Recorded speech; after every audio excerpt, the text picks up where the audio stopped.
ചേച്ചി ഇടുന്ന fruit bake പോവാണ്. അമ്മു ചേച്ചിയും ഞാനും ഗണേശേട്ടനും കൂടി ഉണ്ട്. കുന്നംകുളം പട്ടാമ്പി റോട്ടിലുള്ള ഫ്രൂട്ട് ബേയിലേക്കാണ് നമ്മൾ പോയിരിക്കുന്നത്. അത്യാവശ്യം നല്ല സീറ്റിംഗ് സൗകര്യങ്ങളൊക്കെ ഉണ്ട്. പിന്നെ നല്ല ആസ്തറ്റിക് ആയിട്ടുള്ള നല്ലൊരു കാം ആൻഡ് കൂളായിട്ടുള്ളൊരു ആംബിയൻസ് ആണ്. അങ്ങനെ 2 സൺഡേയ്സാണ് ഞങ്ങൾ ആദ്യം ഓർഡർ ചെയ്തത്. തിരാമിസു സൺഡേയും മാംഗോ പാഷൻ ഫ്രൂട്ട് സൺഡേയും ആണ് ഓർഡർ ചെയ്തത്. ഓർഡർ ചെയ്ത് കഴിഞ്ഞിട്ട് നമുക്ക് ബോറടിക്കാതിരിക്കാൻ ഇവിടെ കുറേ നല്ല നല്ല ഫേമസ് ഓതേഴ്സിൻ്റെ നല്ല നല്ല ബുക്സ് ഉണ്ട്. അപ്പോഴും നമ്മൾ ഓർഡർ ചെയ്ത് സൺഡേസ് വന്നു. ടിറാമിസു നല്ല കോഫിയുടെ ഫ്ലേവറുള്ള നല്ല അടിപൊളി സൺഡേസ് ആയിരുന്നു. അതിൽ കോഫി ജെല്ലീസൊക്കെ ഉണ്ടായിരുന്നു. പിന്നെ മാംഗോ പാഷൻ ഫ്രൂട്ടും അത് നല്ല ടേസ്റ്റ് ഉണ്ടായിരുന്നു. നല്ല ഫ്രഷ് ഫ്രൂട്ട്സ് ഒക്കെ ആയിട്ട് അടിപൊളിയായിരുന്നു. ദൈവത്തിന് നല്ല ഇഷ്ടമായിട്ടുണ്ടായിരുന്നു.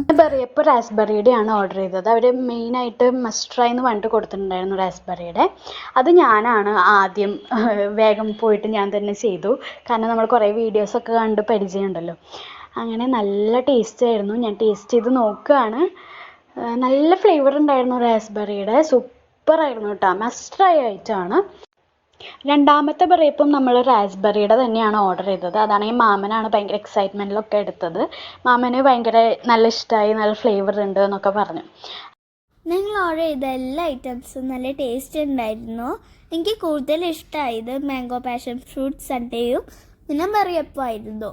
ഷോർട്സ് ഓർഡർ ചെയ്തിട്ടുണ്ടായിരുന്നു. ഷോർട്സ് നമ്മൾ സെലിബ്രിറ്റീസൊക്കെ ഇങ്ങനെ ഇരുന്ന് കുടിക്കുന്ന പെട്ടെന്ന് കുടിച്ച് തീർക്കുന്നത് കണ്ടിട്ടുണ്ടല്ലോ. ആ ഒരു ഇതിൽ ഞാനും എടുത്ത് കുടിച്ചു.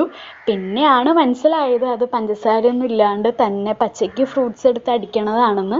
അപ്പോൾ ഇതാണ് ഞങ്ങളുടെ first experience in fruit bay. അപ്പോൾ ഞങ്ങൾ ഇതെല്ലാം ഫിനിഷ് ചെയ്തിട്ട് വീട്ടിലേക്ക് പോകാനായി ഇറങ്ങി. Thanks for watching my video. Bye bye.